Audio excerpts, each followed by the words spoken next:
Hey, good morning everyone. Welcome to our 30-day trek across Japan, and today we're in Nagasaki.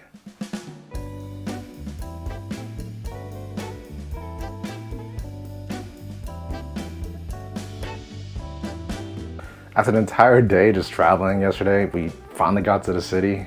Man, a 12-hour flight to get in, and then an extra 3 hours just to get to Nagasaki. It was exhausting, but man, it was worth it. Thankfully, it cleared up today. It was kind of raining yesterday, so hopefully we got some clear weather. A little bit of clouds, but nothing too out of the ordinary. We're gonna hit up these spots. I'll probably either put it here or, I don't know, I'll cut to something. But anyways, we got a full day ahead of us, so let's head on to it.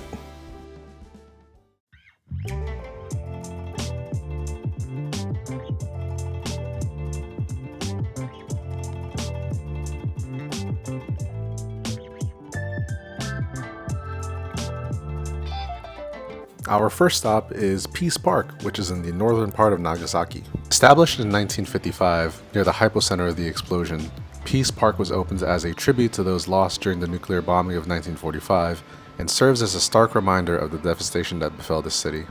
I got there early, so a majority of my fellow park guests were people that were a bit older than me, but it was nice whenever one came over to me and asked if I could take a picture of them. They let me practice my Japanese as well.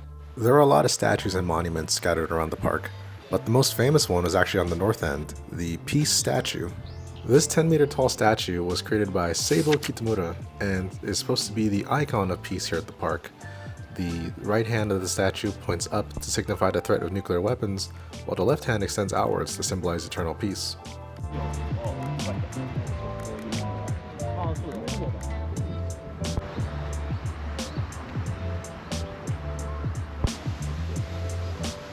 After thoroughly enjoying the park, I headed off to my next destination, Urakami Cathedral. Coming from a Catholic background, I was surprised to learn that Nagasaki used to be the religious center for Japanese Catholics and European missionaries in Japan. There are many historical Christian sites located around the prefecture.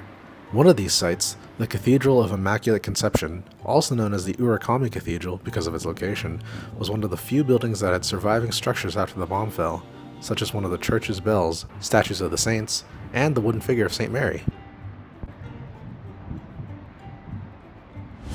Heading south from the cathedral, you'll reach the Atomic Bomb Museum. The museum is situated on top of a hill, with the main exhibit built underground. Going through the museum, there are relics from the aftermath from the nuclear bomb, as well as stories from those who survived. It's an important reminder of the horrors of nuclear warfare, and I would highly recommend you to check it out if you're ever in Nagasaki.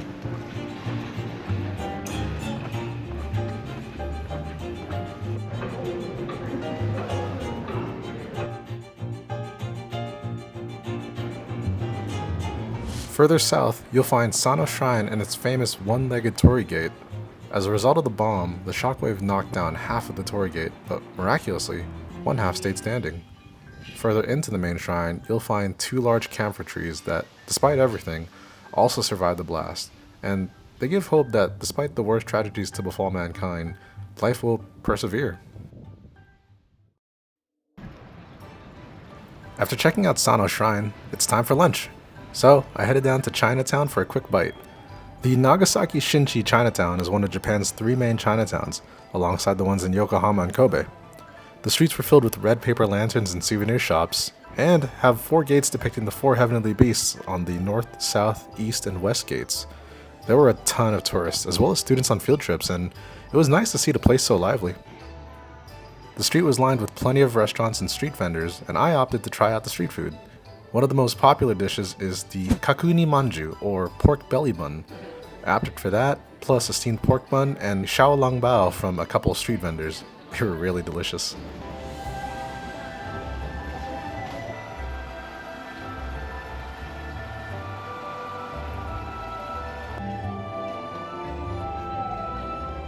After lunch, it's time to head to Dejima.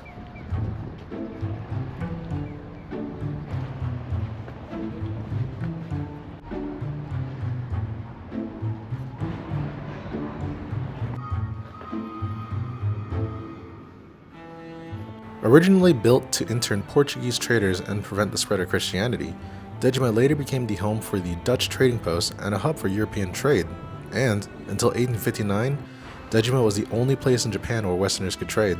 Presently, the island has become a museum, with its restored buildings giving visitors a brief glimpse into the past.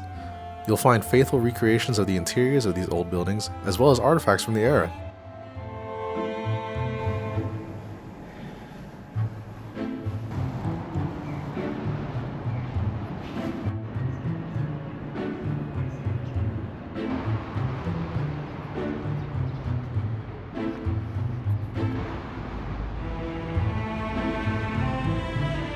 After exploring Dejima, I walked over to Dejima Wharf. It's a pier near the island of Dejima that has a lot of restaurants. It was right next to the ocean, so it made me really crave seafood. But I was still full from lunch, so I decided to leave it until dinner.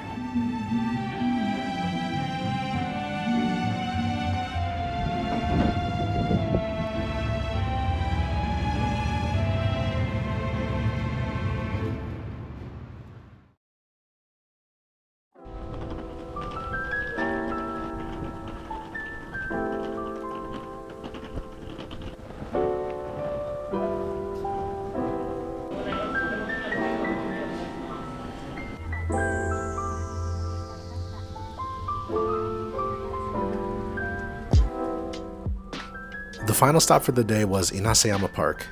Inasayama is designated as one of Japan's 3 best night views, so of course I had to end the day here. After taking the ropeway up the mountain, I reached the observatory, and let me tell you, words won't do justice just how breathtaking the view was.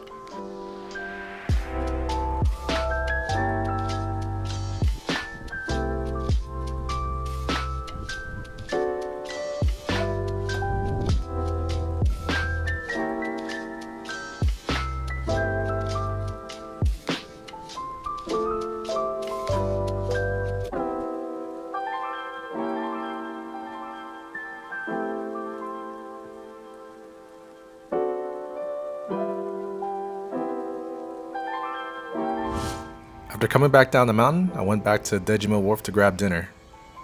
It was a weekday night, so there weren't too many people out at the restaurants, but the lights were really beautiful.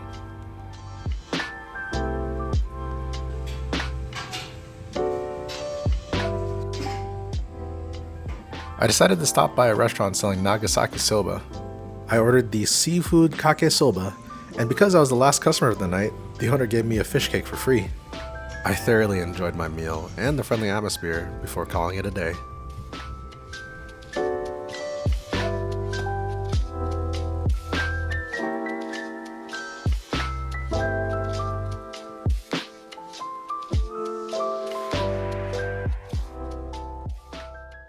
Good morning, everyone. Welcome to day 2 of our 30-day adventure in Japan.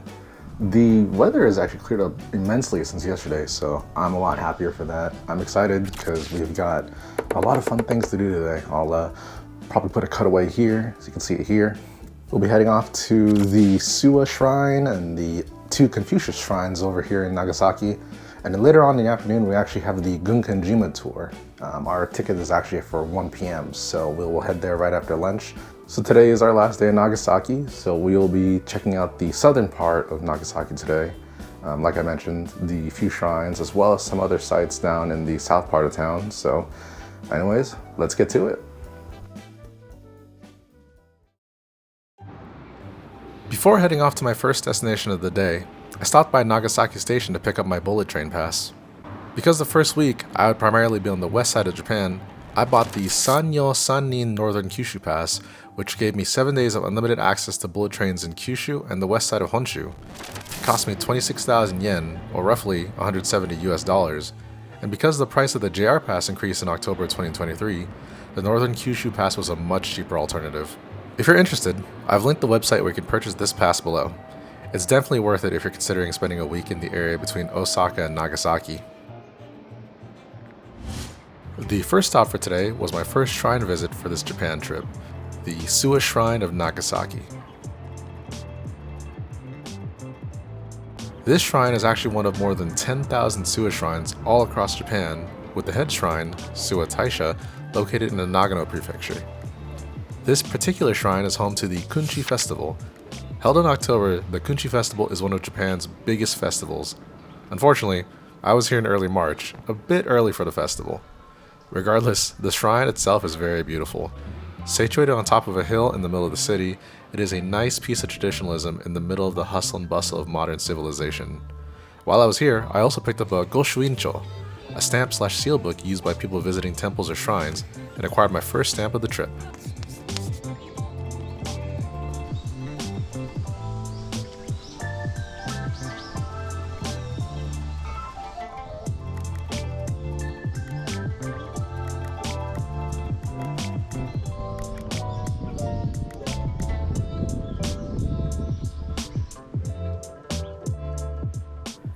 Heading south from Suwa Shrine, I reached Kofukuji Temple.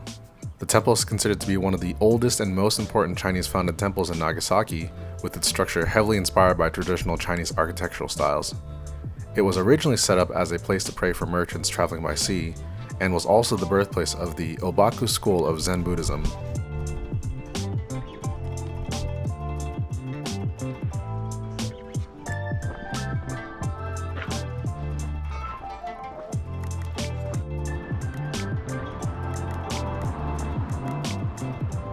Further down the road, I reached Sofukuji Temple. Similar to Kofukuji Temple, this temple also belongs to the Obaku school of Zen Buddhism and was constructed using the same architectural style. If you're looking for a quiet area away from the city, this temple offers a very peaceful and tranquil setting. Standing in the temple grounds, the constant humming of cars and trams are replaced by the harmonious sounds of winds and bugs, and they offer you a moment of repose. When I arrived, there weren't a lot of tourists, which was nice in its own way, as it made me feel I had my own space for peace and tranquility.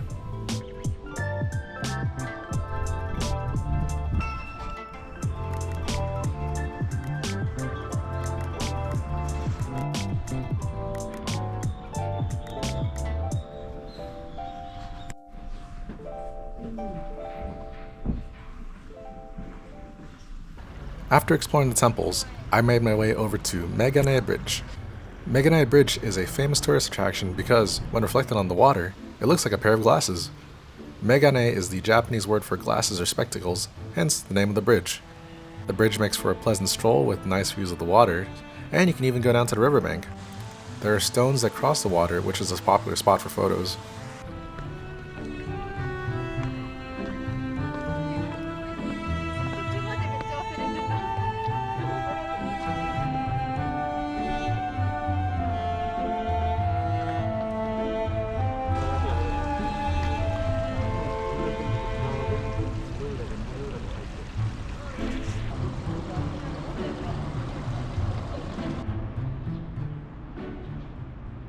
After grabbing a quick bite, I headed off to the Nagasaki terminal to catch my 1 p.m. appointment for the Gunkanjima tour.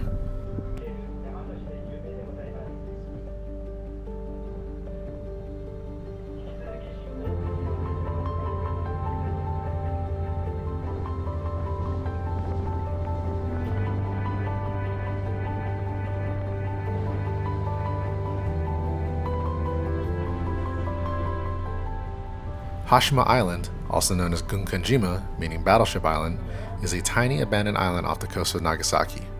In the late 1800s, after coal was discovered, the island was purchased by the Mitsubishi Corporation, and, over the next few decades, thousands of miners and their families moved to the island for work.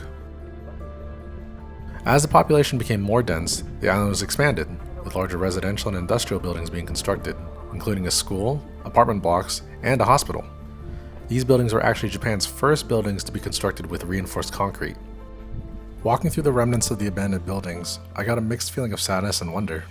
As I looked around, I could imagine the lives of people that lived there. The miners heading down for another day at work, the housewives socializing with their fellow neighbors, the children playing in the community center. It's incredible to think that less than 50 years ago, there were still people living on this island. Gunkanjima's most notable features are the high seawalls surrounding the island, which give the island the resemblance of a battleship, hence its namesake.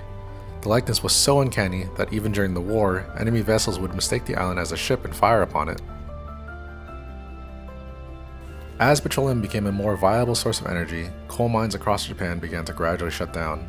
Finally, in 1974, Mitsubishi officially closed the mine, forcing residents to move out of the island to the mainland. Today, the island has become a UNESCO World Heritage Site.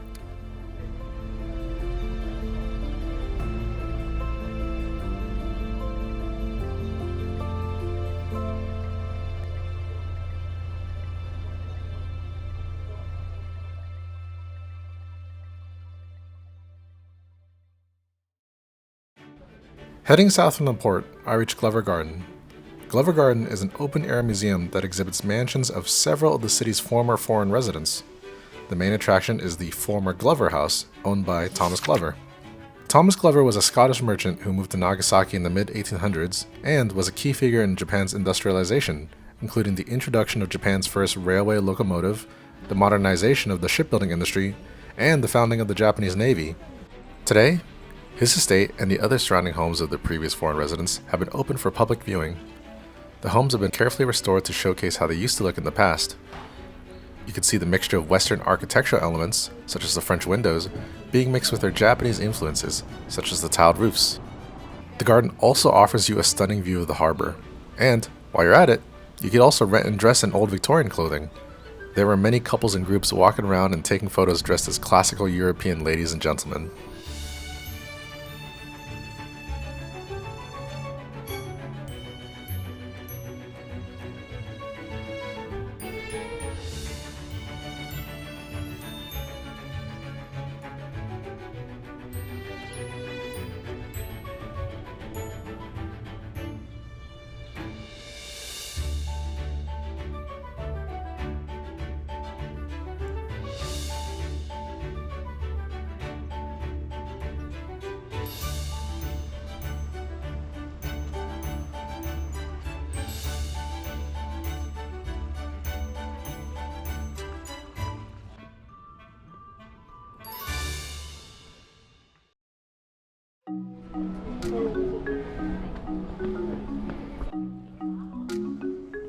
After finishing exploring Glover Garden, I made my way towards another historical Catholic landmark, Oura Cathedral.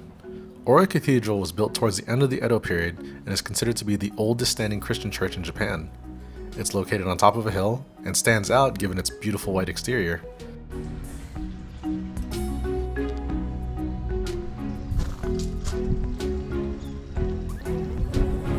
Further in, I reached the Nagasaki Confucius Shrine, one of the only few shrines in Japan dedicated to the Chinese philosopher Confucius. The inside of the shrine is host to life-size stone statues of the 72 sages, disciples of Confucius, and guests are encouraged to find one among the statues that looks like a family member. This was my last stop for the day, so I arrived near closing, which was nice because I basically got the shrine to myself. For dinner, I decided to head back to Dejima Wharf and check out the seafood donburi shop that I saw. Like I said before, eating by the pier really makes you crave seafood, and the salmon and tuna rice bowl that I got was the perfect answer to that. It was the perfect meal to end my time here in Nagasaki.